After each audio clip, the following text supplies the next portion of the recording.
Hello student, मेरा नाम संतोष मंडल है। मैं फिर से आप सभी को मेरे चैनल में स्वागत करता हूं। हमारे जो कॉम्प्लेक्स एनालिसिस का अभी तक मेरे आई थिंक 20 लेक्चर्स मैंने ख़त्म हो चुका है और ज़्यादा नहीं है बच्चों। और 4-5 लेक्चर्स में ये कॉम्प्लेक्स एनालिसिस ख़त्म हो जाएंगे। उसके बाद हम असाइनमेंट्स में चाहता हूँ आप करें पहले। उसके बाद मैं अभी ओडी स्टार्ट करूँगा, ऑर्डिनरी डिफरेंशियल इक्वेशन, वो ख़त्म करके मैं असाइनमेंट पे आ जाऊँगा और उसके बाद हम लीनियर अलजेब्रा पढ़ेंगे। ऐसे मेरी जो स्टाइल है ना, ताकि इसके ऊपर आप भी थोड़ा काम कर जाएंगे, रिवीजन हो जाएंगे। ठीक है, ओके माय डियर स्टूडेंट्स। तो आज हमारे जो चैप्टर 5 ही ख़त्म नहीं हुआ है और 2 भी लेक्चर लगेंगे, ख़त्म हो जाएंगे। ठीक है, आज जो है ना, जो most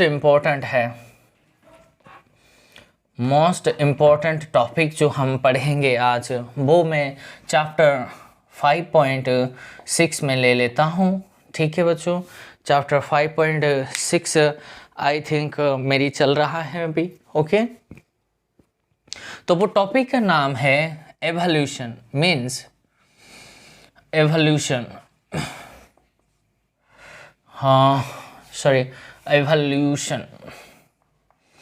evolution of BT. That means मैंने आपको क्या पढ़ाया था चैप्टर 5.3 में कि बाइलिनियर ट्रांसफॉर्मेशन होता क्या है, राइट। और उसके कुछ प्रॉपर्टीज़ मैंने दिया है। वो प्रॉपर्टीज़ का यूज करके हमने, अगर अपर हाफ प्लेन दिया है तो अपर हाफ प्लेन का अपर हाफ प्लेन, ऐसे कुछ थ्योरम मैंने जनरेट करवाया था और कुछ क्वेश्चंस का जो इमेज मैंने फाइंड आउट करना सिखाया था। लेकिन अब हम क्या करेंगे, ये मोस्ट इम्पोर्टेंट है, मीन्स लगभग जो क्वेश्चंस है ना, फ्रिक्वेंटली यहाँ से क्वेश्चन आपको मिल जाता है। ओके माय डियर स्टूडेंट्स, तो एवोल्यूशन मीन्स हम अभी क्या फाइंड आउट करेंगे कि एक बाइलिनियर ट्रांसफॉर्मेशन मीन्स, या फिर मोबियस ट्रांसफॉर्मेशन बोलो, वो हम कैसे फाइंड आउट करते हैं, उसका तरीका हम अच्छे से सीखेंगे। और उसके बाद ये आज की लेक्चर है ना बच्चों, ये बहुत ही इम्पोर्टेंट है एंड यहाँ से आपको एक क्वेश्चन तो मिल ही जाएंगे।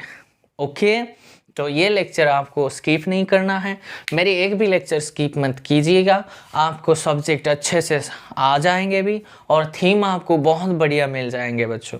ठीक है, तो चलिए हम शुरू करते हैं आज के टॉपिक को, evolution of A bilinear transformation. ठीक है, तो उससे पहले मैं एक डेफिनेशन दूंगा मैं आपको बच्चों, वो डेफिनेशन आप लिख लेना कि एक सर्कल का इन्वर्स पॉइंट होता है और लाइन का सिमेट्रिक पॉइंट होता है। ठीक है ना, इतनी बात समझ आ गई।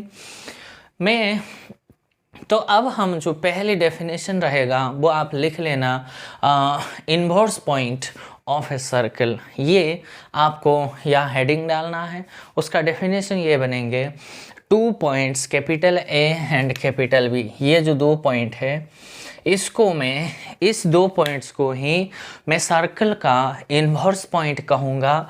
कब बच्चों, अगर ये जो 2 पॉइंट है ना, वो जिस सेंटर की अलोंग है ना, वो सेंटर की रिस्पेक्ट में, मीन्स मैं अगर कहूँ, ये मान लो मेरी कोई भी सर्कल है, इसको मैंने ओरिजिन, मीन्स ये मेरी ओरिजिन है, उसको मैं वो नाम देता हूँ।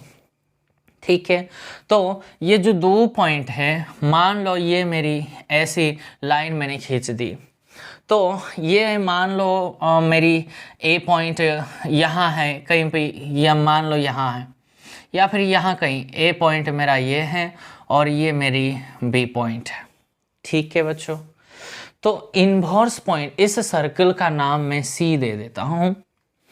इस सर्कल का इन्वर्स पॉइंट क्या है, इन्वर्स पॉइंट, इस 2 पॉइंट को ही इस सर्कल का इन्वर्स पॉइंट कहा जाता है, बोला जाता है। कब, जब ये जो 2 पॉइंट सर्कल, देखो सेंटर की अलोंग है, ये भी है, ये भी है, एक सेम लाइन में वो 2 पॉइंट्स लाई करते हैं, right my dear students.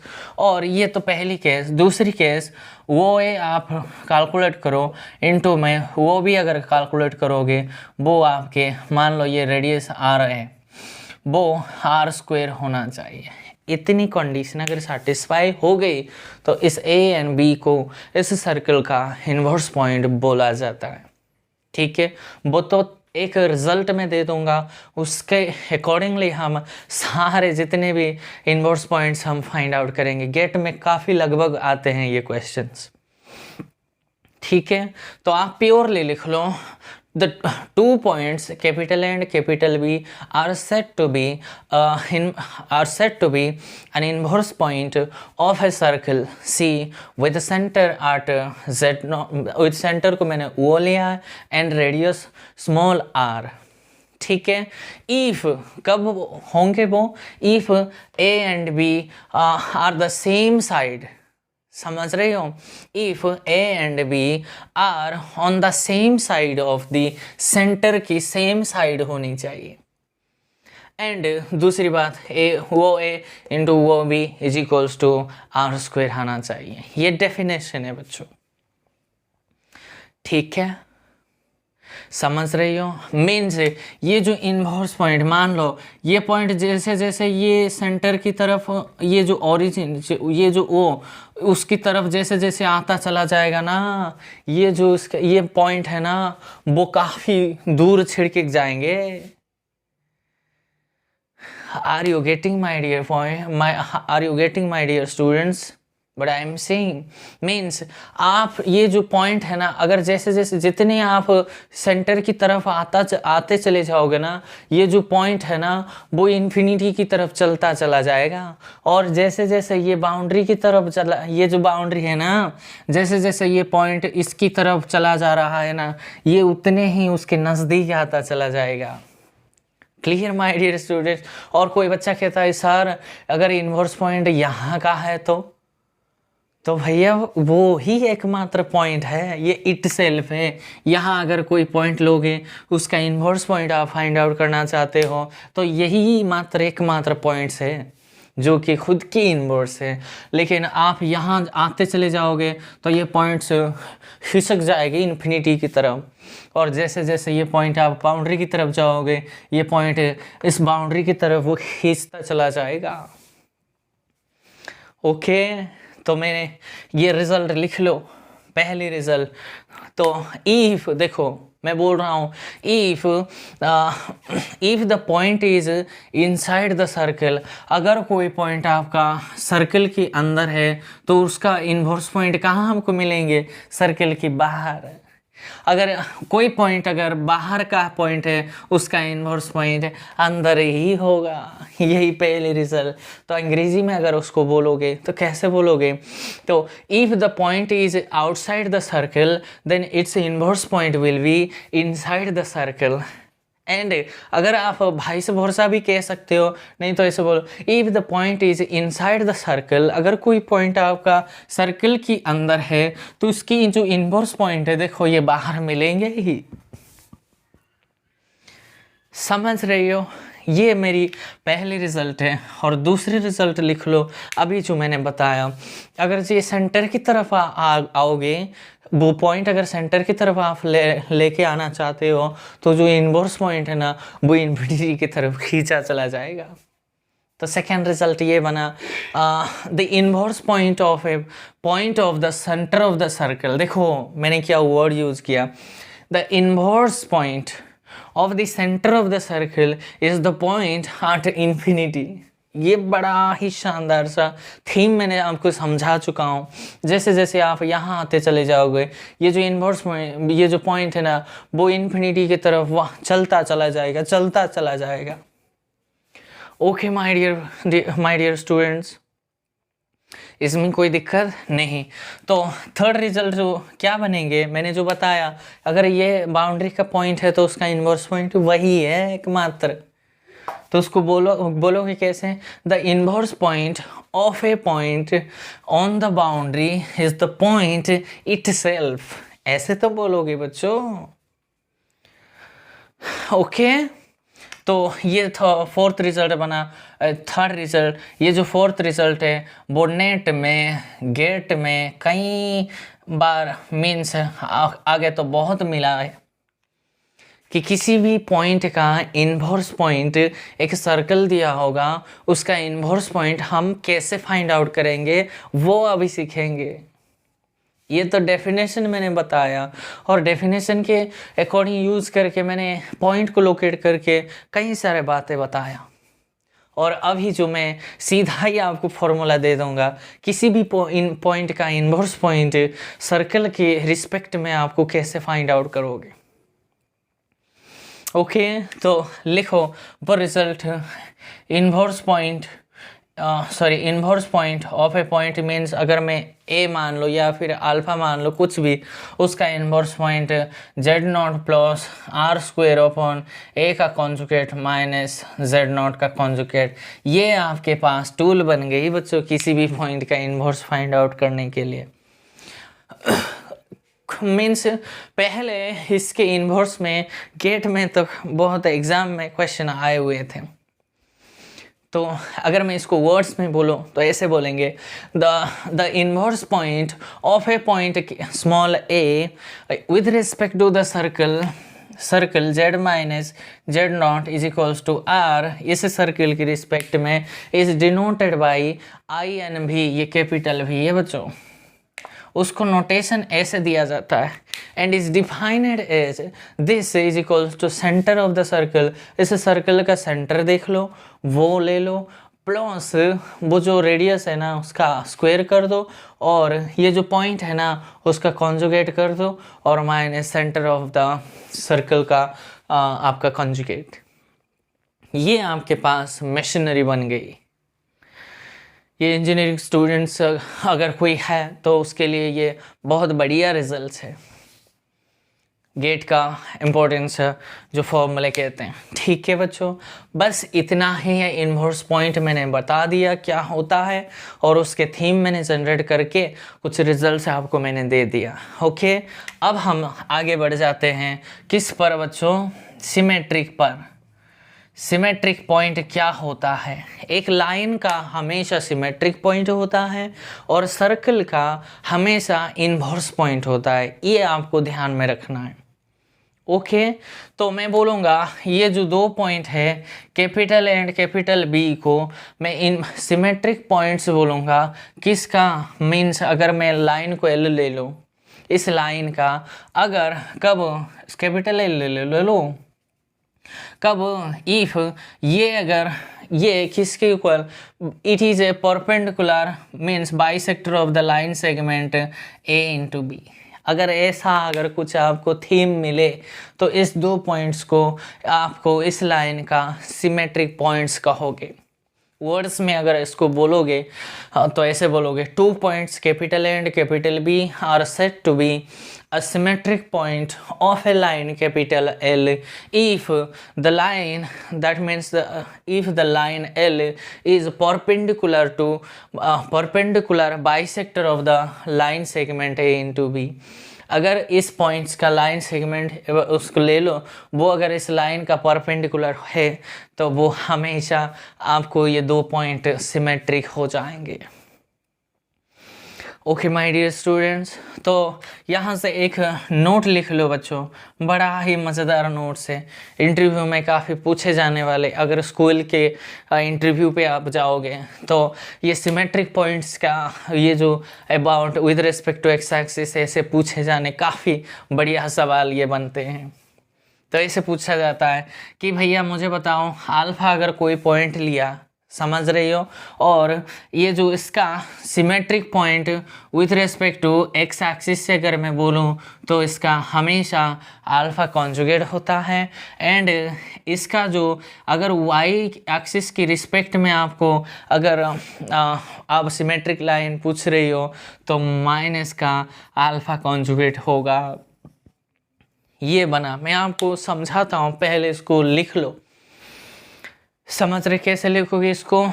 The symmetric point of a point alpha with respect to x axis is alpha conjugate, is defined as alpha conjugate, and the symmetric point of alpha with respect to Y axis is denoted by minus, is defined by this quantity. Means मैं अगर diagrammatically आपको समझाऊं तो symmetric points आपको आज अच्छे से समझ आ जाएंगे। इनवर्स पॉइंट्स को भी मैंने आपको अच्छे से समझा दिया है बच्चों। अगर किसी बच्चे को आता था तो बढ़िया है, नहीं आता था तो यही आखिरी मौका है, सीख लो। ओके ये आपका ओरिजिन मान लो ये आपकी अल्फा है, मीन्स इसका पॉइंट क्या हो गए? एक्स प्लस आइटा वाई होंगे, राइट माय डियर स्टूडेंट। तो मुझे बताओ अगर मेरा alpha X plus iota Y, यहाँ तो एक्स प्लस आइटा वाई के टाइप का नंबर ही तो मिलेंगे बच्चों। Clear my dear student? तो अल्फा कॉन्जुगेट क्या हो जाएंगे? हम जानते हैं x माइनस आइटा वाई हो जाएंगे, और माइनस अल्फा कॉन्जुगेट क्या हो जाएंगे? Minus X plus iota Y बन जाएंगे। ये आपके पास थीम जनरेट हो गई। तो मुझे बताओ अल्फा कॉन्जुगेट की x माइनस आइटा वाई कहाँ है? यहाँ नीचे होगा कहीं पर, यहाँ x माइनस आइटा वाई यहाँ ही मिलेंगे ना। और ये वाला पॉइंट कहाँ है? Minus X plus iota Y, यहाँ कहीं मिलेंगे आपको, right my dear students, X plus iota Y.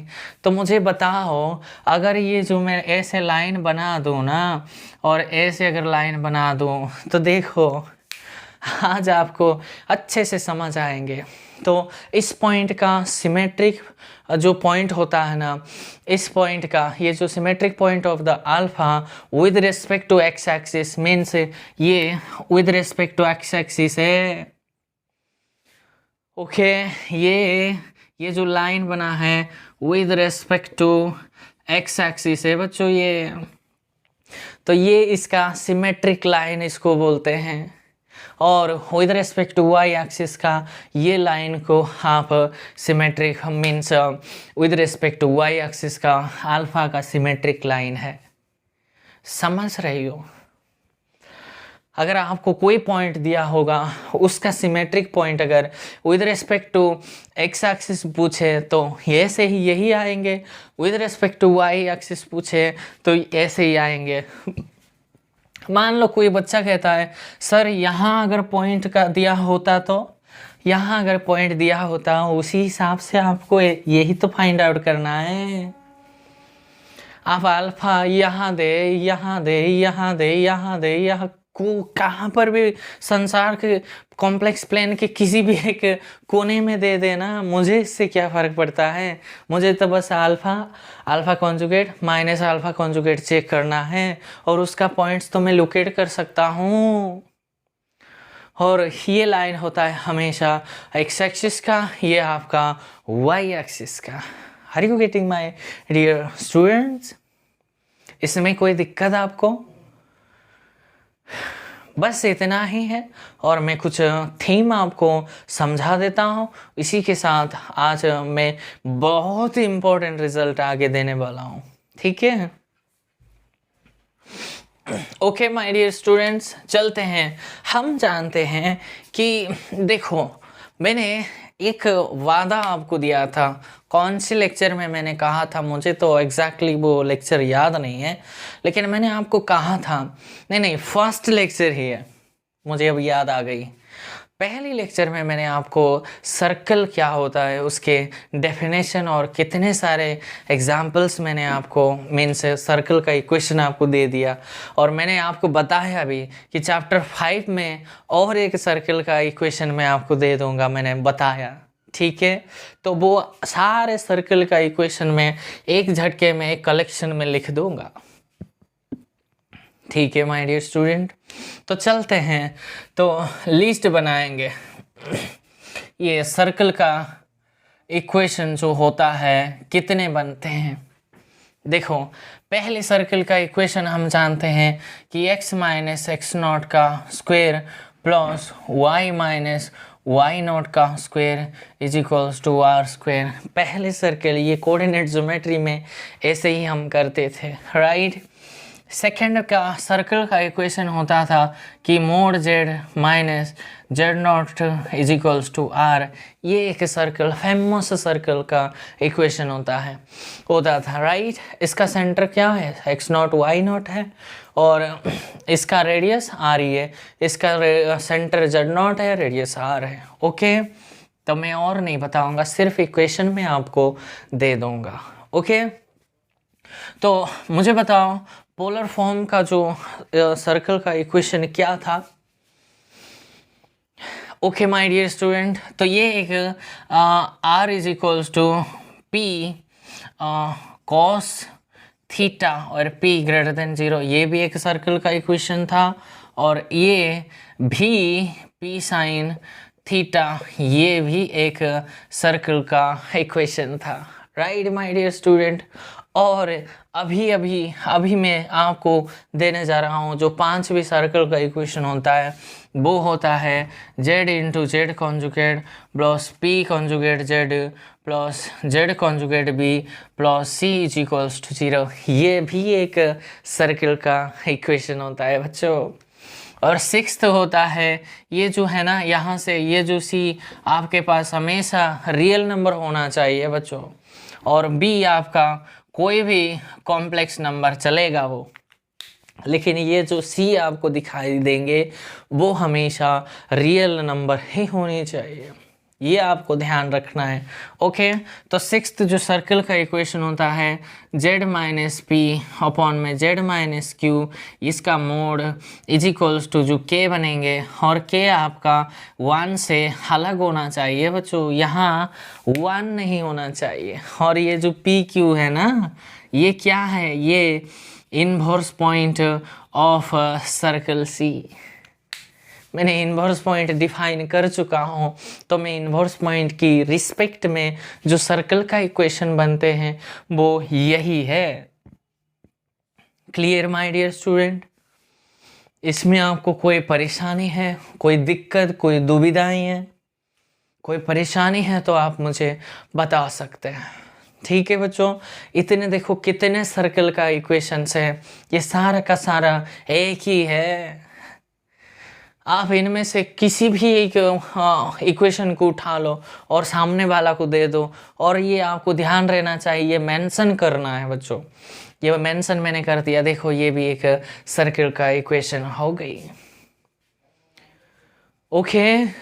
कोई प्रॉब्लम है आपको, नहीं है ना, ठीक है।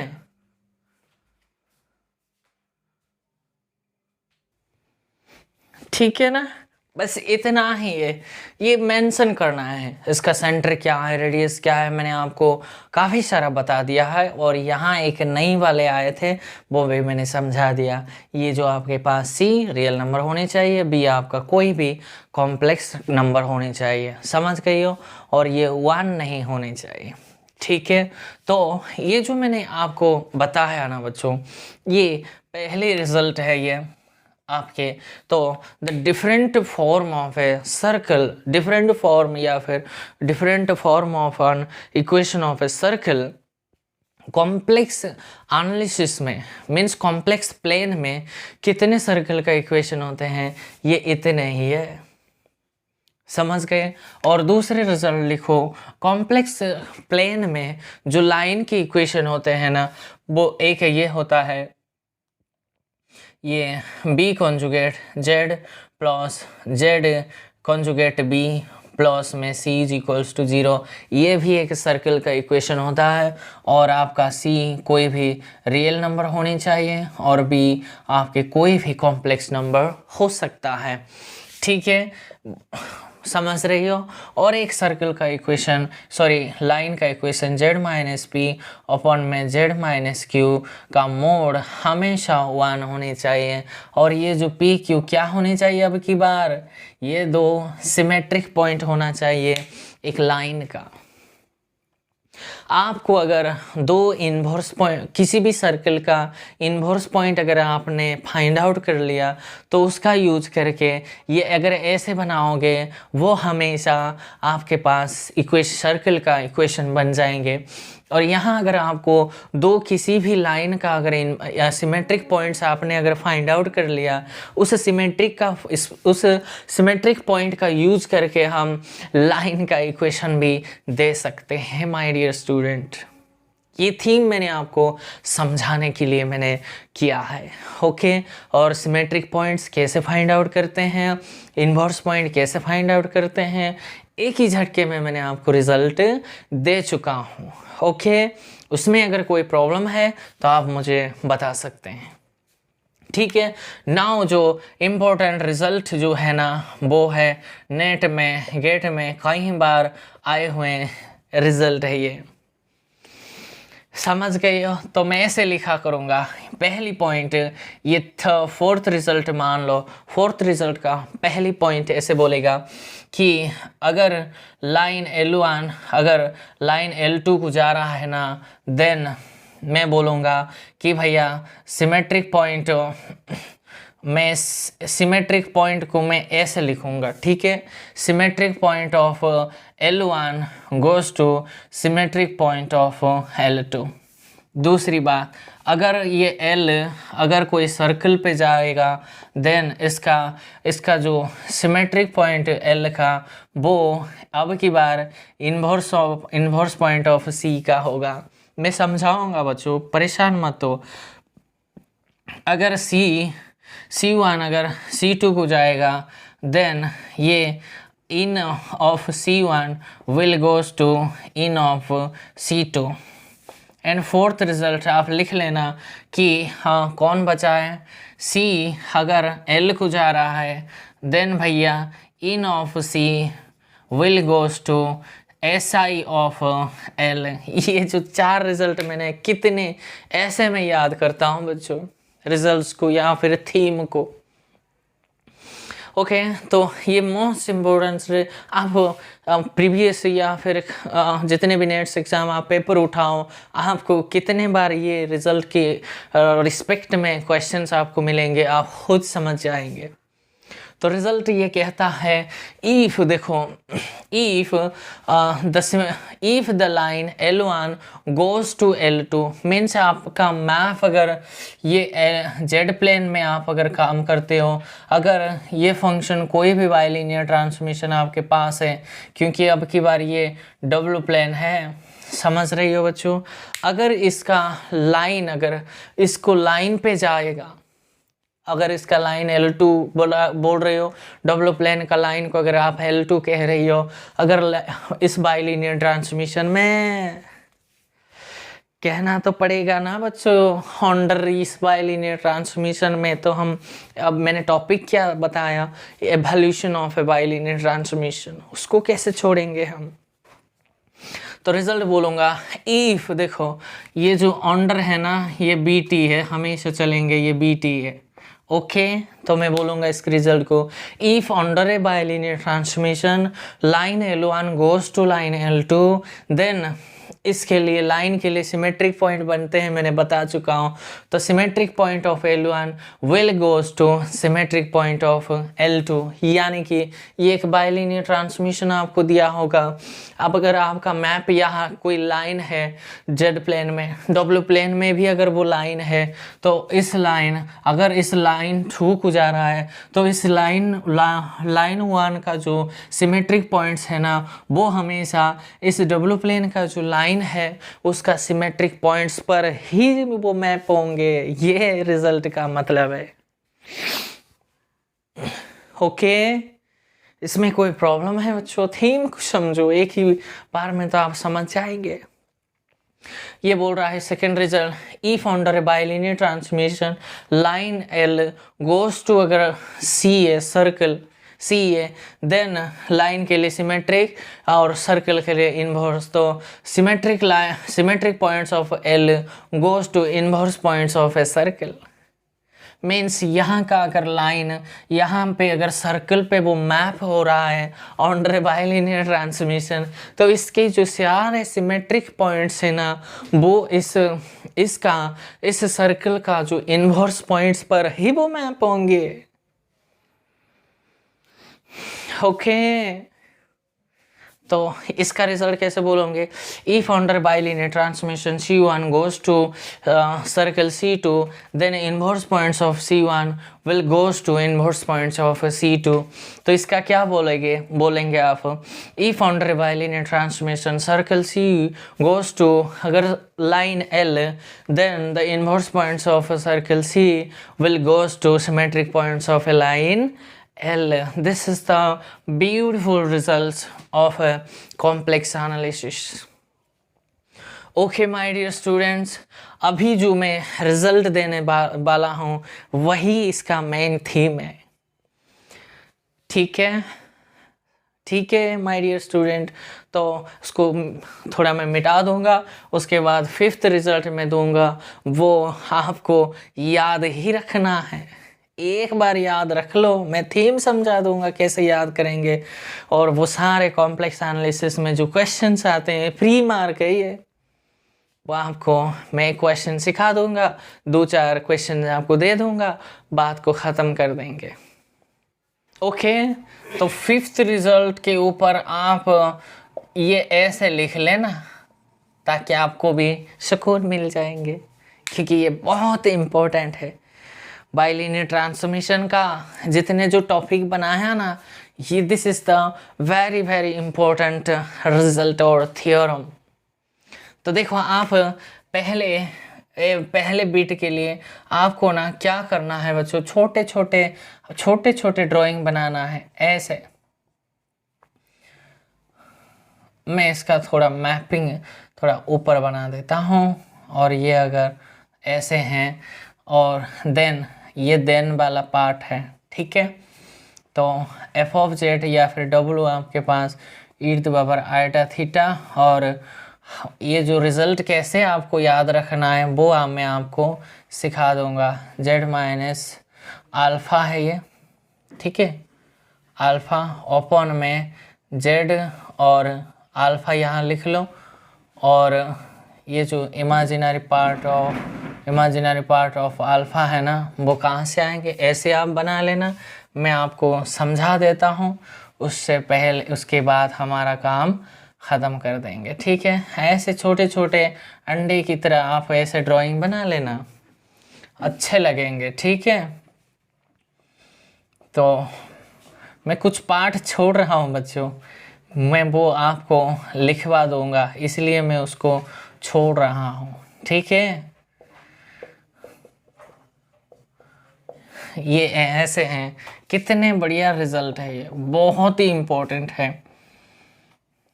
अगर आपको समझ आएंगे तो, नहीं समझ आएंगे तो किसको बोलेंगे बच्चों? ठीक है, नहीं समझ आएंगे तो रामानुजन साहब को बुला लेंगे। ठीक है, आप परेशान मत हो, जब तक मैं हूँ आपको कोई परेशानी नहीं होगा। ओके,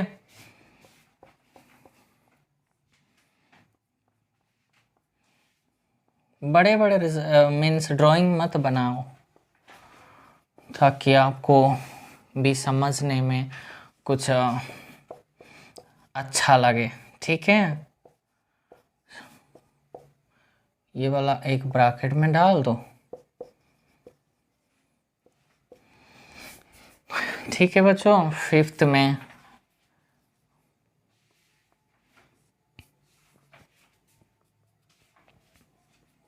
तो उसके लिए ये ऐसे बनेंगे,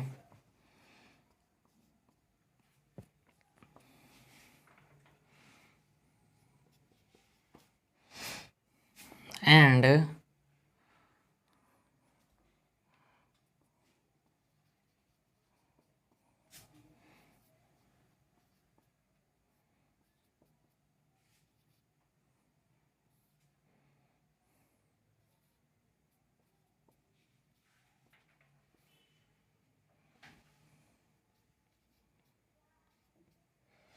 ठीक है बच्चों, ये जो देखो मैंने आपके सामने एक अलग टाइप से मैंने आपको बता दिया, मैंने लिखवा दिया है।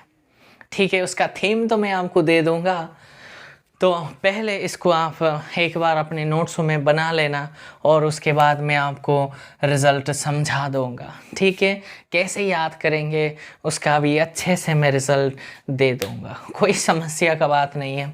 देखो बच्चों, इसका मतलब क्या है मुझे बता सकते हो?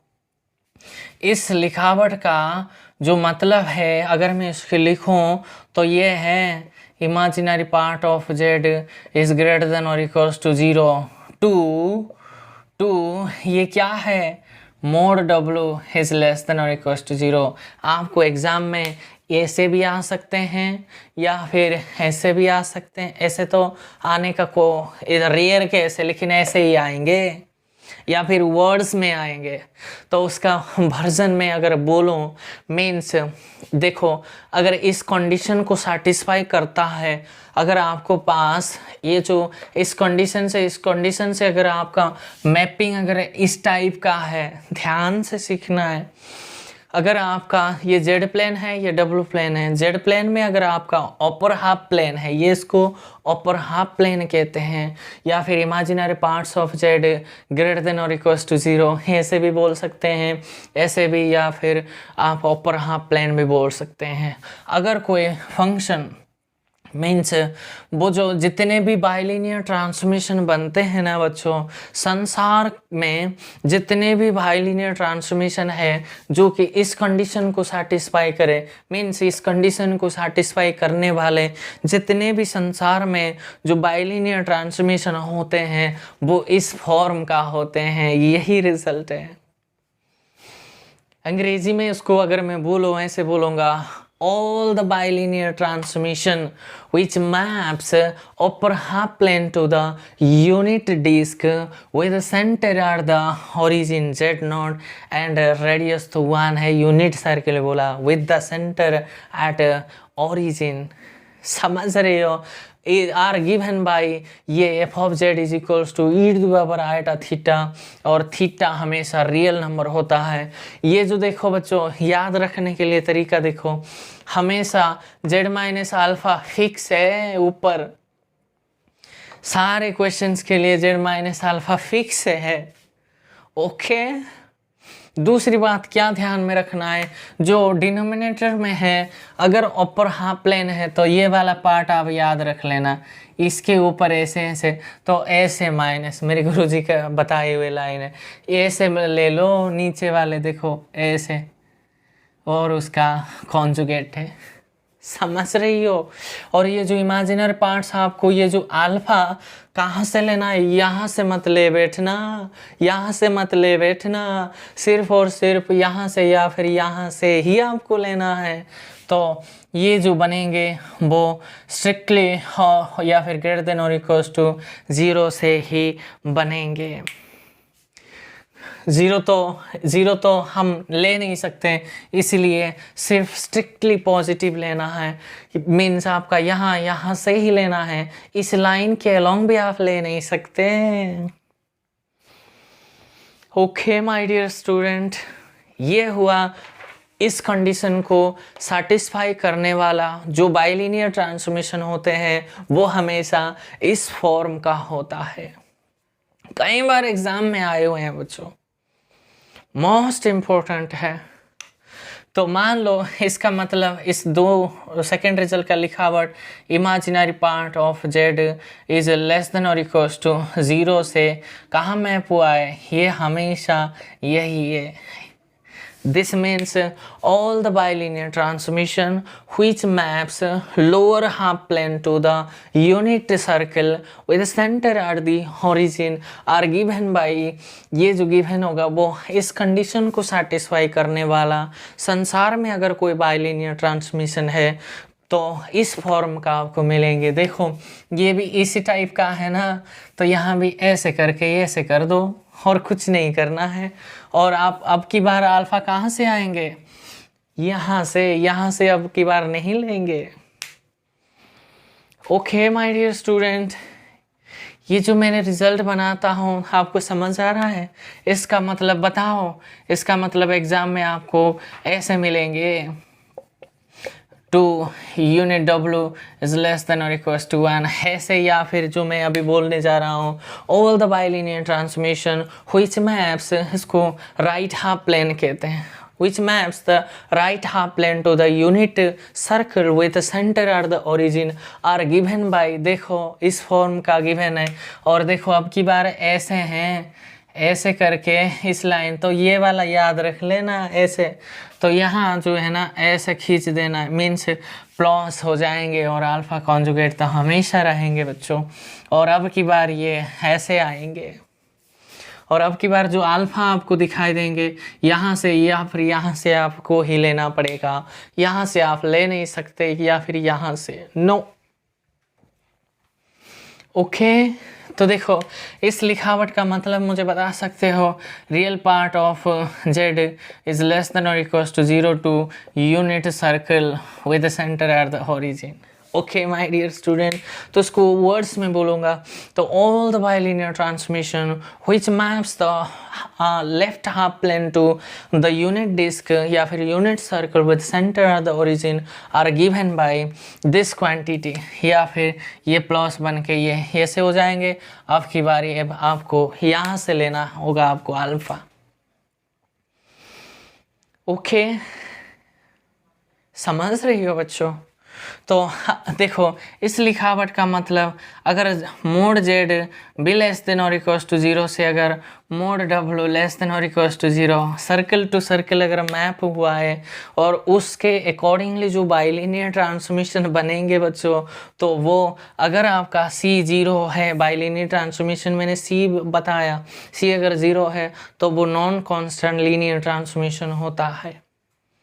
ओके, अगर वो फंक्शन एल टी का है तो ऐसे बनेंगे, अगर आपको बाइलिनियर ट्रांसफॉर्मेशन चाहिए तो ऐसे बोलो, या फिर उसको ऐसे भी लिख सकते हैं कहीं कहीं author, Z minus alpha open में 1 माइनस अल्फ़ा कॉन्जुगेट जेड, ऐसे लिख के मोड अल्फ़ा तो लेस देन 1 ही ले लेते हैं।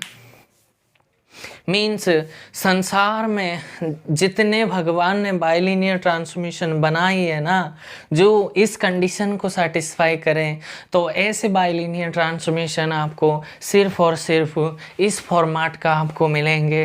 और अल्फ़ा आपको कैसे लेना है अब की बार, ऊपर से नीचे से नहीं, उस नंबर का मोड कर लो, अगर वो 1 से कम है तब जाकर वो बाइलिनियर ट्रांसफॉर्मेशन आप ऐसे लिख सकते हैं। ठीक है, मैंने समझा, बहुत अच्छे से समझाने के बहुत कोशिश किया है मेरे स्टूडेंट। आप कैसे इस चीज़ को यूटिलाइज करते हैं अपने ज़िंदगी में, वो आप खुद ही सोच लेना। एक बार ऐसे रिज़ल्ट बना, एक ऐसे ड्राइंग बनाना, उस साइड में ऐसे लिखना, और करके मैंने जो लैंग्विस्टिक मीनिंग भी बताया वो भी एक बार लिख लेना है। ठीक है, तो इस चीज़ को समझ में आ रहा है, कैसे याद रखोगे? वो देखो ये वाला तो फिक्स है, ईर्द बराबर आयटा थीटा सब में है, और ऊपर भी जेड माइनस अल्फा भी सब में है। देखो ये फिक्स है, सिर्फ चेंज डिनोमिनेटर में होना है। अगर आपके अपर हाफ प्लेन है, दैट मीन्स इमेजिनरी पार्ट्स है, तो ये वाला सिंबल ध्यान रखना है माइनस, तो ये भी हो जाएंगे, ये हो जाएंगे। और ये वाला अगर राइट या फिर लेफ्ट हाफ प्लेन है तो प्लस वाला साइन में याद रख लेना है। और सर्कल टू सर्कल अगर है तो ऐसे याद रखना है। और जो जनरल सर्कल होता है वो भी एक बार लिख दें, नहीं छोड़ दो, वो वाला इतने ख़ास नहीं है।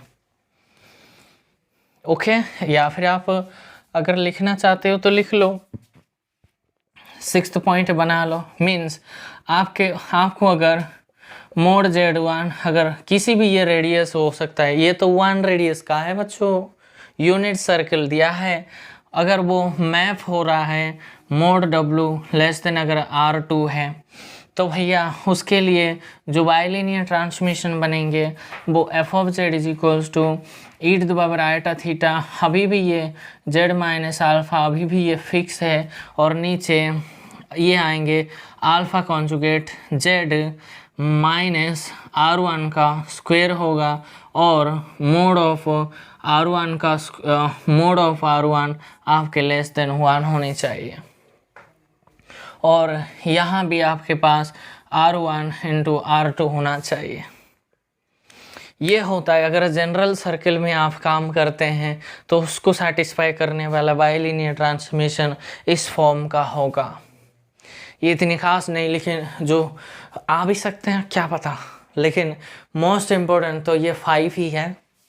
हर किताब में अगर ऐसा नहीं है तो क्या होगा। ठीक है बच्चों, यही है थीम। इसी के अकॉर्डिंगली मैं आपको 4-5 क्वेश्चंस दे दूंगा, एक क्वेश्चन में करूंगा, उसी अकॉर्डिंग आप सारे कर देंगे, उसी के साथ हमारा काम ख़त्म कर देंगे। चलते हैं स्टूडेंट्स, मैंने देखो आपके पास कितने क्वेश्चंस लिख दिया, कितने अच्छे अच्छे क्वेश्चंस है। ऐसे ही एग्ज़ाम में आपको मिल जाएंगे, ठीक है, ऐसे ही मिलेंगे और कहीं पर भी प्रॉब्लम आपको नहीं मिलेंगे। देखो पहले क्या क्वेश्चंस क्या है, चाहे मैंने एक्सरसाइज 5.6 मैंने ले लिया, find all the bilinear transformation of the following function. Means इसको सेटिस्फाई करने वाला कौन सी है वो बाइलिनियर ट्रांसफॉर्मेशन जो फंक्शन में अगर 2 आइटा डालें तो वो 0 दे दे। ये क्या है, मीन्स अटपटांग से क्वेश्चंस दे दिया। बच्चे तो ये इतने पढ़ के वो दिमाग उसका ख़राब हो जाता है और वो आगे वो सोच नहीं पा रहा है वो क्या ये ऐसे क्या दिया है, ये क्या इसका मतलब हो। मीन्स एक ही लाइन का आंसर है बच्चों, आपको अगर थोड़ा ध्यान है तो। अभी मैंने आपको बताया ये क्या है, अगर इसका ड्राइंग बनाओ तो छोटे छोटे ड्राइंग बनाना। ये वाला ये पार्ट वाला ये ड्राइंग है, उससे जो bilinear transformation F of Z बनेंगे वो फाइंड आउट करना है, जो कि यहाँ यूनिट सर्कल से वो कवर हो जाता है। ऐसे समझ रही हो बच्चों। मैंने आपको ये वाला ये जो अंदर है ना शेडेड पॉइंट्स, मैंने शेडेड रीजन नहीं बनाया था वो ड्राइंग में, आप वो सारे सर्कल में आपको सारे बनाना है, क्योंकि mode W greater less than और इक्वल टू 0। तो इस पार्ट आपको तो समझ आया होगा, लेकिन ऐसे अगर करोगे तो वो बहुत अच्छे दिखेंगे। ठीक है, सारे सर्कल में ऐसे आपको शेडेड रीजन बनाना है। ठीक है, चलते हैं। देख भैया, इसको सेटिस्फाई करने वाला हम जानते हैं जो बाइलिनियर ट्रांसफॉर्मेशन होगा वो e⁻θ होंगे और z माइनस अल्फ़ा होगा और z माइनस अल्फ़ा कॉन्जुगेट होगा और इमेजिनरी ऑफ अल्फ़ा कहाँ से आएंगे। ये ऐसे बोल रहा है ना बच्चों, ये f ऑफ z तो है, समझ रही हो। तो वो आपको कंफ्यूज कर रहा है ये वाला देख के। मीन्स ये क्या है, ये जो अंदर दिखाई दे रहे हैं ना ये क्या है, ये तो कुछ नहीं है, ये तो अल्फा ही है बच्चों। क्या ये अल्फा आपको यहाँ कहीं नहीं है? अल्फा अब की बार देखो, ये टू आयटा कहाँ है, क्या ये मेरी 2 आयटा नहीं है? तो यही तो अल्फा है मेरे दिया है बच्चों। वो आपको कंफ्यूज कर रहा है। कंफ्यूज क्यों होना है इसमें भैया, वो अल्फा हमारा ऊपर हाफ प्लेन से लेना है और अब पहली बात है और नीचे का अल्फा लेना पड़ेगा। तो अब की बार है कि तो अल्फा का वैल्यू तो आपको दे दी, तो देयरफॉर लिख लेना e⁻θ टाइम्स z, सॉरी ये बना कितने बच्चों, z माइनस अल्फा का वैल्यू कितनी है 2 eta divided by z minus, देखो अल्फा का कॉन्जुगेट कितना है मुझे कोई बच्चा बता सकता है? देखो अल्फा का वैल्यू इतना है तो मुझे बताओ अल्फा कॉन्जुगेट कितने आएंगे। 2 आयटा का कॉन्जुगेट तो -2 आयटा है बच्चों। तो ये क्या बन गई, माइनस माइनस प्लस 2 आयटा बन गई और यही तो बाइलिनियर ट्रांसफॉर्मेशन है बच्चों। आप थीटा को कितने सारे नंबर ले सकते हैं, थीटा तो एक रियल नंबर है, वो रियल नंबर तो इन्फाइनाइटली मैनी है। तो ये वाला ये देखो, मैं कहूँगा ये इस रिलेशन को सेटिस्फाई करने वाला बाइलिनियर ट्रांसफॉर्मेशन कितने अगर आएंगे, अगर मैं MCQ का क्वेश्चन अगर बनाता तो ये पहले ऑप्शन में अगर ये देता, बी ऑप्शन में there exist only finitely many bilinear transformation, अगर ऐसे बनाता। थर्ड, सी ऑप्शन में अगर there exist infinitely many bilinear transmission अगर बना था, और डी में अगर नॉन अगर बना था। तो अगर मैं एमसीक्यू में क्वेश्चन में बनाना चाहूँ तो कौन कौन सी ऑप्शन ट्रू है? ऑप्शन ए ट्रू हो गई, ऑप्शन 2 भी ट्रू हो गई। यही तो बच्चे कंफ्यूज हो जाते हैं यहाँ। वो तो इसको देखकर ही वो डर जाएंगे, पहली बात वो सोच ही नहीं पाएंगे। अगर कोई बच्चा अगर ध्यान है, अभी मैंने पढ़ाया इतने थीम से, वो यही तो है, इसको सेटिस्फाई करने वाला बाइलिनियर ट्रांसमिशन है। और अल्फ़ा का वैल्यू मुझे यहाँ से उठाना है। हाँ भैया, ये तो अल्फ़ा का वैल्यू यहाँ ही प्रेजेंट है, तो वो अल्फ़ा का वैल्यू ही दिया है, तो उसको रख दे ना अल्फ़ा की जगह। मैंने रख दी, उसका कॉन्जुगेट ले लिया, तो प्लस माइनस माइनस बन गई। ये इनफाइनाइटली मैनी बाइलिनियर ट्रांसमिशन मिलेंगे, इसलिए क्योंकि ये थीटा को आप कुछ भी वहाँ पर वेरी कर सकते हैं। थीटा को एक बार 2 लेके करो, वो एक बाइलिनियर ट्रांसमिशन मिलेंगे। 1 ले लो, आयटा कुछ भी ले, वो आयटा तो नहीं ले सकते बच्चों, रियल नंबर है। ओके, और यहाँ कुछ भी लेके आप कर लो ना, आपको एक बाइलिनियर ट्रांसमिशन मिल जाएंगे, इसको रेशनलाइज करके।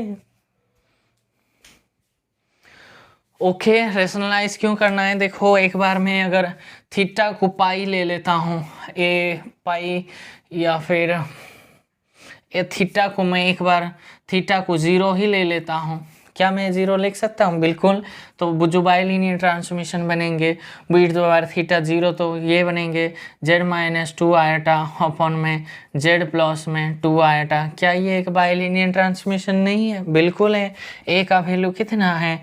1 है। बी का वैल्यू -2 आयटा, सी का वैल्यू 1 है, डी का वैल्यू 2 आयटा है। देखो ना, बड़े ब्यूटीफुल थीम यहाँ से जनरेट हो गई। तो ये सारे के सारे जो अंदर है ना, वो अल्फ़ा का वैल्यू ही है बच्चों। वो सारे क्वेश्चंस आप करके ऐसे ही आंसर दे देना। इसी के साथ मेरी जो बाइलिनियर ट्रांसफॉर्मेशन ख़त्म हो गई, और बाइलिनियर ट्रांसमिशन को हम कैसे एवैल्यूएट करते हैं, कैसे फाइंड आउट करते हैं, वो भी मैंने बहुत ही अच्छे से सिखाया, बहुत ही अच्छे से बच्चों। एक भी मैंने स्किप नहीं किया। आपको बहुत बेनिफिट होंगे, आप अच्छे से नोटिंग कर लेना इसको। Okay okay my dear students, let's start now chapter. Last chapter है ये, नहीं लास्ट नहीं, हाँ लास्ट ही चैप्टर है, 5.7 है, जो कि एग्ज़ाम में भी ये बहुत आते हैं, लगभग गेट में भी आते हैं। उसका नाम है कॉन्फॉर्मल। आपने सुना होगा, ये इम्पोर्टेंट है, कॉन्फॉर्मल मैपिंग। समझ रही हो बच्चों? कॉलेज में आप अगर पढ़ते हो, कॉन्फॉर्मल में क्वेश्चन नहीं आएंगे ऐसा तो कभी हो ही नहीं सकता। ओके, तो कॉन्फॉर्मल मैपिंग का पहले डेफिनेशन लिख लो कि कॉन्फॉर्मल मैपिंग होता क्या है। देखो बच्चों, मैंने ये मान लो आपके ये जेड प्लेन है, ठीक है। ओके, जेड प्लेन में आप यहाँ ये कोई भी फंक्शन अगर आपका w=f(z) अगर है, यहाँ अगर आपका ये w प्लेन है, तो ये कह क्या रहा है? मान लो ये कोई भी पॉइंट है, ठीक है, और ये कोई अगर कर्व ऐसे है, इस कर्व को मैंने C1 मान लिया, ठीक है बच्चों, और दूसरे कर्व अगर मैंने ऐसे मैंने C2 बना दिया, ठीक है। तो मैं इसके लिए ऐसे एक टेंजेंट लाइन बना दूंगा ना, ये ऐसे, और इसके लिए ऐसे अगर मैं बनाऊं तो वो ख़राब दिखेंगे, कुछ अजीब सा दिखाई देंगे। आप सोच लेना, इसके लिए मैंने एक टेंजेंट लाइन खींच के मैंने देखो एक थीटा एंगल मैंने बना दिया, ठीक है। समझाने की मैं कोशिश कर रहा हूँ, आप कितने समझेंगे मैं तो वो देखना चाहता हूँ, ठीक है। और इस फंक्शन के ऊपर अगर मैं रखूं, ये अगर एंटी क्लॉकवाइज है तो रिज़ल्ट ये कहता है, इसका मान लो इमेज कर्व को मैंने C1 डैश मान लिया, और ऐसे अगर इसका भी C2 डैश मान लिया, ठीक है। तो इसका जो एंगल आएंगे ना, ये रिजल्ट कहता है ये जो थीटा डैश मैंने मान लेता हूँ ये भी एंटी क्लॉकवाइज में आएंगे। मीन्स ये जो आपने एक पॉइंट को लेकर ये जो एक एंगल बनाने की कोशिश की, एक टेंजेंट लाइन खींच के आपने एक थीटा एंगल बनाई है और वो भी एंटी क्लॉकवाइज। ये कहना क्या चाहता है, कॉन्फॉर्मल मैपिंग का डेफिनेशन है। थ्योरम तो मैं बाद में दे दूंगा, एक ही झटके में हमारा काम खत्म हो जाएंगे, लेकिन डेफिनेशन को एक बार सीख लो।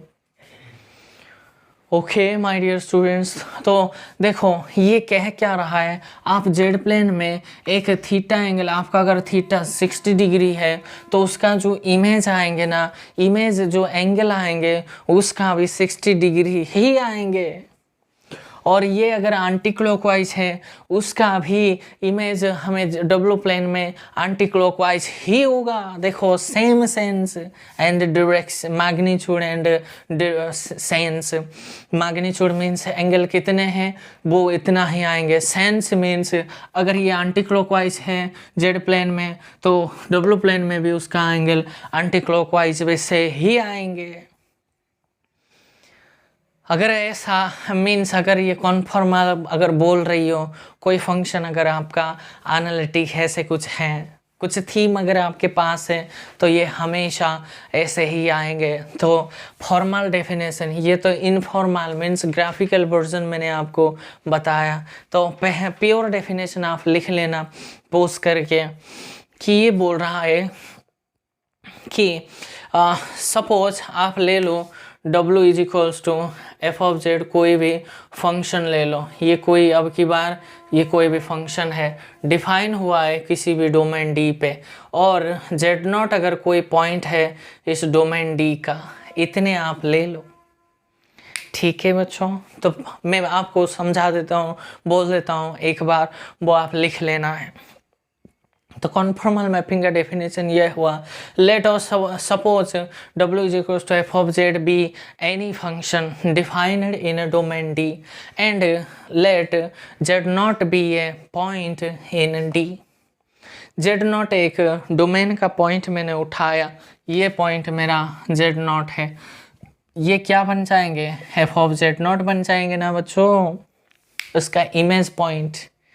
ओके, तो ये बोलता है अगर ऐसा है then we say that W is equals to F of Z is conformal किस पर, एट जेड नॉट पे, इफ, देखो इफ बोला, if for every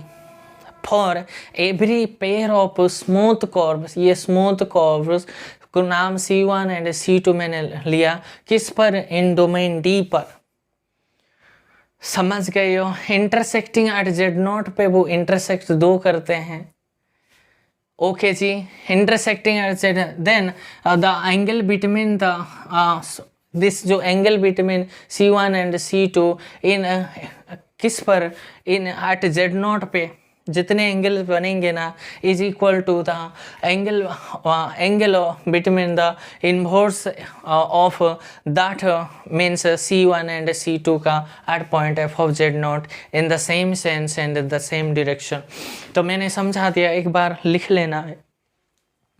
Suppose f is a function defined in a domain D and Z not be any point in D, then we say that f of W is equals to f of Z is conformal at Z not पे if for every pair of smooth curves C1 and C2 in D intersecting at Z not, intersecting at Z not, वो क्या होगा, the angle between C1 and C2 at Z not is equal to the angle between the image curves C1 dash and C2 dash at f of z naught in same magnitude and same sense।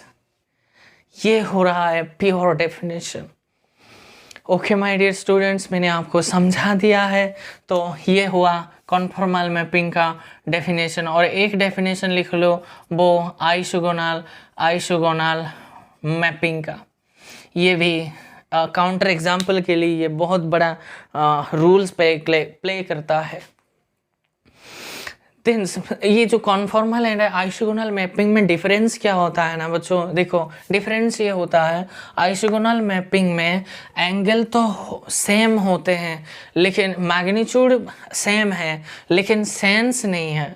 Means ये अगर anti clockwise है ये clockwise भी हो सकता है, sense same नहीं है, इसलिए वो आइसोगोनल अलग हो गई ना। तो इसका डेफिनेशन ये बोलेंगे द मैपिंग, दैट मीन्स ये फंक्शन बोलो या फिर मैपिंग बोलो, द मैपिंग व्हिच प्रिजर्व्स, जो प्रिजर्व करता है the magnitude of the angles but not necessarily the sense is called an isogonal mapping। तो एक फेमस फंक्शन होता है f of z is equals to z बार, ये आइसोगोनल तो है लेकिन कॉन्फॉर्मल मैपिंग नहीं है। ओके माय डियर स्टूडेंट, ये कॉन्फॉर्मल क्यों नहीं है वो मैं जब असाइनमेंट करूँगा तब मैं आपको यहाँ से समझा दूँगा, लेकिन ये आइसोगोनल के लिए फेमस एग्जाम्पल माना जाता है कॉम्प्लेक्स एनालिसिस में। ओके तो ये हुआ। अब मुझे बताओ एक ही थ्योरम है ये जो कि very important for means conformal mapping के लिए, इस थ्योरम का यूज़ करके हम मीन्स कॉन्फॉर्मल मैपिंग एक फंक्शन किस पॉइंट पे कॉन्फॉर्मल होगा वो हम एक ही झटके में दे देंगे, ठीक है। तो उसके लिए रिक्वायरमेंट्स क्या है, ये फंक्शन आपका एनालिटिक होना चाहिए किसी भी डोमेन डी पर, एंड ये जो z0 है ना वो डोमेन का कोई भी पॉइंट होनी चाहिए, ठीक है। तो ये जो फंक्शन है ना कॉन्फॉर्मल होगा किस पर, एट z0 पर कॉन्फॉर्मल होगा। पहली बात तो कब होगा बच्चों, इफ़ आप उस फंक्शन का फास्ट डेरिवेटिव निकालो और z0 को पुट करो, अगर वो नॉन ज़ीरो आए तब जाकर। देखो इसको इस थ्योरम का स्टेटमेंट मैं आपको बोल दूंगा। Suppose a function F of Z is analytic in a domain D and Z not belongs to D be any point, then the function w is equals to F of Z is conformal at Z not if F dash of Z not is non zero. यानी कि अगर ऐसा हुआ F dash अगर Z not मेरा zero हुआ, इस point को हम क्रिटिकल पॉइंट कहते हैं, और क्रिटिकल पॉइंट पे फंक्शन कभी कॉन्फॉर्मल नहीं होगा। तो क्रिटिकल पॉइंट का डेफिनेशन अगर मैं दूं तो कैसे दूंगा, if a function F of z a point, देखो इस पॉइंट को ऐसे बोलो, a point Z not belongs to in a domain d बोलो, या फिर सिर्फ पॉइंट को a point z is equal z not of an analytic function F of Z is set to be critical, या फिर critical point if F dash of Z not is equal to zero. Okay या फिर ऐसे भी बोल सकते हैं, if F of Z is an analytic function in a domain T and if F dash of Z not is equals to zero then Z not is called the critical point. ऐसे भी तो बोल सकते हैं, आपकी मर्जी भैया, आपकी स्टाइल ही कैसे चलते हैं मुझे क्या पता। मैं तो 3 4 5 वर्जन में भी मैं लिख सकता हूँ, बोल सकता हूँ, क्योंकि लॉजिक लैंग्वेज साफ सुथरी अगर है कैसे भी आप बोल सकते हैं, मैथमेटिक्स यही तो खासियत है। ओके माय डियर स्टूडेंट्स, तो एक दूसरे ये पहली रिजल्ट है, तो आप बोल सकते हैं आपके मन में दिमाग में ये चल रहा होगा सर क्रिटिकल पॉइंट में फंक्शन क्या होगा। वो क्रिटिकल पॉइंट में फंक्शन का जो एंगल है ना वो मैग्नीफाई हो जाएंगे, वो बढ़ जाएगी। कैसे बढ़ेंगे वो हम सीखेंगे। मान लो ये फंक्शन अगर आपका एनालिटिक है कि कहाँ पे, क्रिटिकल पॉइंट पे ना एनालिटिक है, और आपने एफ डैश जेड नॉट आपने फाइंड आउट किया और एफ डबल डैश भी फाइंड आउट किया और पॉइंट पुट करते चले जा रहे हो, और आप n-1 टाइम्स अगर जे आपने कैलकुलेट किया तो वो भी अगर ज़ीरो आ रहा है, लेकिन बच्चों अगर आप nth टाइम डेरिवेटिव करके वैल्यू अगर पुट किया वो अगर नॉन ज़ीरो आया ना, देन जो क्रिटिकल पॉइंट पे ये एंगल मैग्नीफाई हो जाएंगे किससे, n से बाई n फैक्टर उस एंगल को जितने डेरिवेटिव्स पे नॉन ज़ीरो आता है उस एंगल आपको क्वेश्चन में दिया होगा। ये गेट में 2 बार आया हुआ क्वेश्चन है, 2 टाइम्स गेट में पूछा गया है कि क्रिटिकल पॉइंट पे फंक्शन का एंगल कितने मैग्नीफाई हो जाएंगे। वो फंक्शन को आप डेरिवेटिव करते चले जाओ, उस पॉइंट पुट करते चले जाओ, जिस पॉइंट्स पे कितने डेरिवेटिव्स करने के बाद ये नॉन ज़ीरो वैल्यू दे रहा है उस एंगल से उससे मल्टीप्लाई कर दो, वो आपके आंसर हो जाएंगे। असाइनमेंट में मैं करवा दूंगा।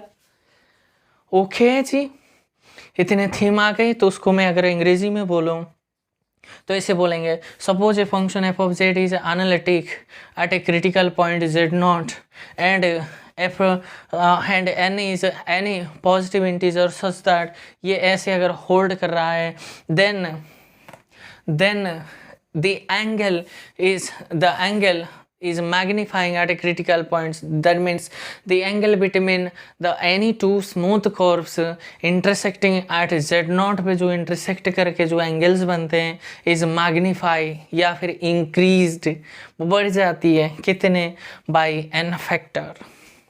ओके, इसी के साथ मैं आपको क्वेश्चंस दे दूंगा और तीसरे रिजल्ट लिख लो, चौथी रिजल्ट वो भी लिख लो और इसी के साथ मैं आज का काम ख़त्म करवा दूंगा।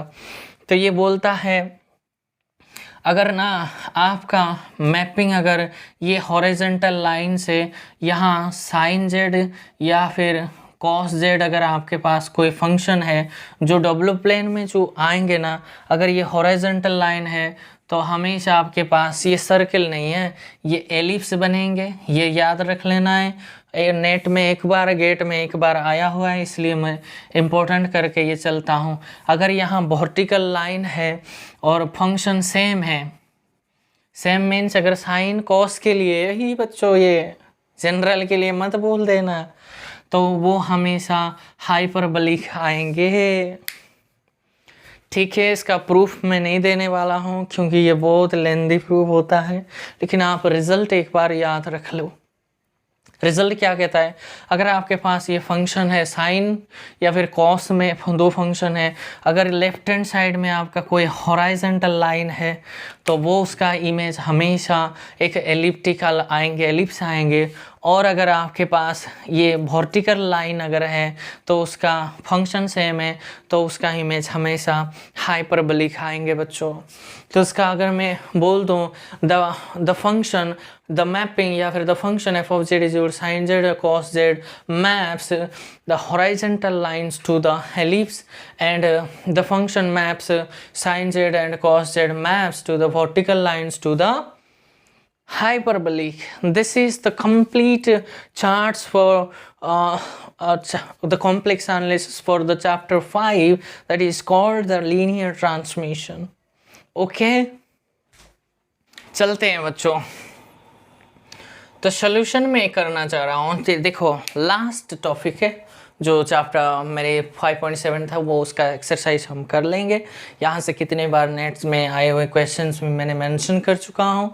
और वैसे ही आपको कॉन्फॉर्मल मैपिंग देखो, consider determine where the function F of Z is conformal means, यहाँ ऐसे भी क्वेश्चन आ सकते हैं ना कि एक फंक्शन दिया होगा, इस फंक्शन का किस पॉइंट पे वो कॉन्फॉर्मल नहीं है, ऐसे भी आ सकते हैं। और किस पर पॉइंट मीन्स इस ये फंक्शन जो दिया होगा वो कॉन्फॉर्मल है कि नहीं, वो चेक करेंगे। कितने सारे टाइप्स बन जाएंगे, तो आपको जिस टाइप का क्वेश्चंस दिया होगा उसी हिसाब से आपको करना होगा।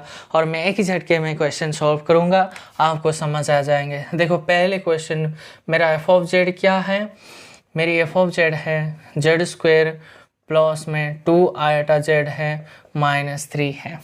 ठीक है, कॉन्फॉर्मल मैपिंग थ्योरम क्या कह रहा है बच्चों, इस फंक्शन का हमेशा आपको कॉन्फॉर्मल चेक करने के लिए इस फंक्शन को फर्स्ट डेरिवेटिव कर लो। डेरिवेटिव करने से ये हुआ 2z प्लस 2 आयटा -0 हो गया। और इसको 0 एक बार लेके चलो, चलने के बाद यहाँ 2 मेरा कॉमन आ गई तो z plus iota is equals to 0। 2 तो कभी भी 0 नहीं होगा, तो गारंटी है z प्लस आयटा को 0 होना पड़ेगा और z की वैल्यू माइनस आयटा हो गई।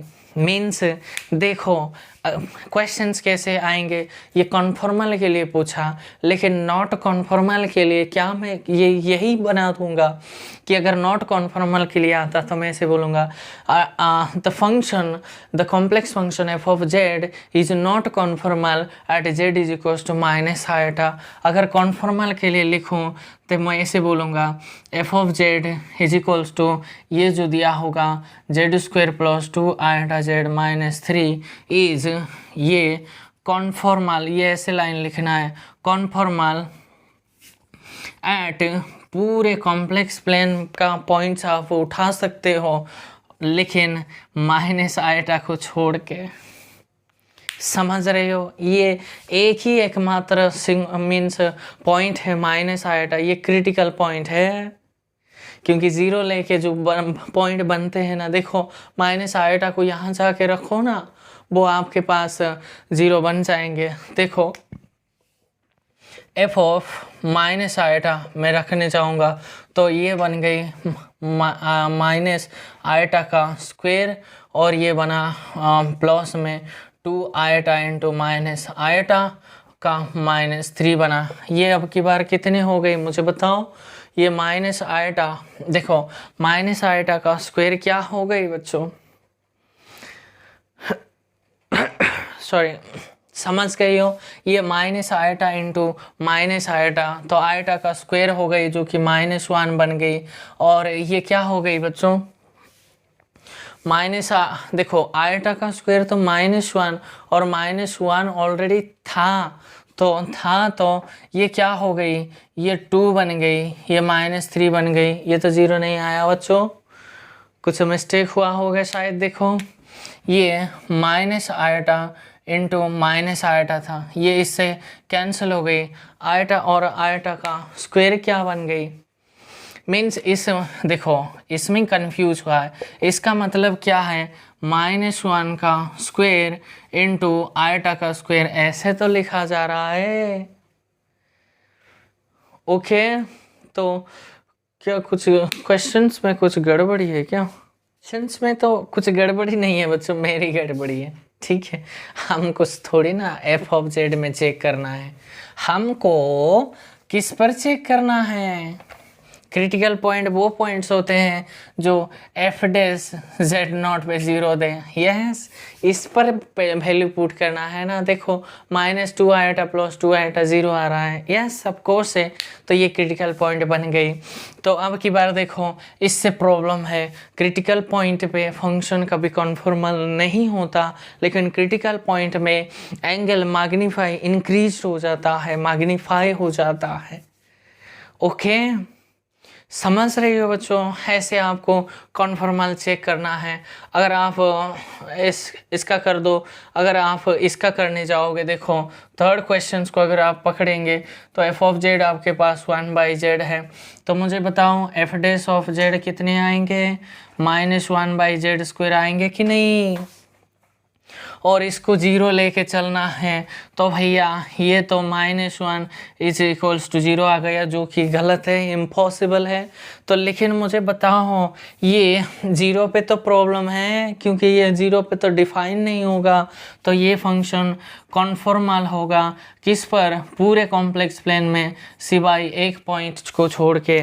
0 पे प्रॉब्लम हो रहा है, यहाँ भी डाल के देखो ना, डिफाइन ही नहीं होगा। ये भी तो चेक करोगे या सिर्फ डेरिवेटिव को चेक करोगे? ओके माय डियर स्टूडेंट्स, सिर्फ आप डेरिवेटिव करते चल पड़ बैठना, फंक्शन डिफाइन भी है या नहीं है वो भी तो देखोगे। Okay this is the very important theme. आपको मैंने इसलिए ये क्वेश्चन आपके सामने उठा लिया, फंक्शन पहले डिफाइन है कि नहीं वो पहले चेक करो, उसके बाद बाकी बात आप बाद में कर लेना, ठीक है। इसमें कोई दुविधा ही है तो देखो साइन जेड का 7 क्वेश्चन में लेता हूँ। एफ ऑफ जेड अगर मेरा साइन जेड है तो उसका डेरिवेटिव कितने आएंगे बच्चों? साइन जेड का डेरिवेटिव कॉस जेड है। अगर ये मैं 0 ले लूँ, if and only if Z का वैल्यू 2n+1 पाई/2 और n आपके इंटीजर्स चलेंगे, तो ये फंक्शन कहाँ कॉन्फॉर्मल होगा? ये कॉन्फॉर्मल होगा पूरे कॉम्प्लेक्स प्लेन में, लेकिन 2n+1 पाई/2 और n आपका इंटीजर, इस पॉइंट को छोड़ के बाकी सारे पॉइंट्स पे ये फंक्शन कॉन्फॉर्मल है। अगर कोई पूछे आपको ये जो साइन फंक्शन है किस पे कॉन्फॉर्मल नहीं है, तो इस पॉइंट पे फंक्शन कॉन्फॉर्मल नहीं है, क्योंकि ये मेरी क्रिटिकल पॉइंट है। ओके माय डियर स्टूडेंट्स, इतने क्वेश्चंस मैंने आपके सामने दे दिया। फास्ट फंक्शन का डेरिवेटिव कर लो, उसको 0 के इक्वेट कर लो, जो जो वैल्यू फॉर जेड के कौन सी वैल्यू के लिए वो 0 वैल्यू दे रहा है वो आपके पास प्रॉब्लम पार्ट है, वो क्रिटिकल पॉइंट्स है, और क्रिटिकल पॉइंट पे फंक्शन कॉन्फॉर्मल कभी नहीं होगा। ओके और नॉट के लिए पूछा तो ये वाला नॉट के लिए दे दो। अगर कॉन्फॉर्मल के लिए सिर्फ पूरे सी में से इससे माइनस कर देना है, जिस जिस पॉइंट्स पे वो f'00 होते हैं उसको छोड़ देना है बस। ओके ये हुआ हमारी चैप्टर 5 A to Z मैंने आपको करवा दिया है। इसमें भी आपको अगर कोई प्रॉब्लम या फिर कोई दिक्कत आप फेस करते हैं तो मुझे आप कमेंट सेक्शन में या फिर मेरी व्हाट्सएप नंबर में आप मुझे आपके प्रॉब्लम्स को सारे मुझे सेंड कर सकते हैं। और मेरे काफ़ी सारे स्टूडेंट्स जो व्हाट्सएप में क्वेश्चंस भेजते हैं, मैं उनको फ्रिक्वेंटली जब मैं शीन करता हूँ तब तक उनको फ़ोन करके भी या फिर उनके हर एक डाउट्स को मैं क्लियर करता हूँ। ठीक है बच्चों, तो आपको कोई डरने का कोई आवश्यकता नहीं है, सब्जेक्ट को सीखना है और आगे बढ़ते जाना है। अब आपको अच्छे टीचर्स बनना है। ओके माय डियर स्टूडेंट्स, तो इसी के साथ हमारा चैप्टर भी 5 ख़त्म हुआ है और 2 दिन लगेंगे मुझे चैप्टर 6 को कंप्लीट करना है। इसी के साथ हमारा कॉम्प्लेक्स एनालिसिस हम टाटा बाय बाय कर देंगे। Okay, that's all for today my dear students. Thanks for watching my video. Stay tuned.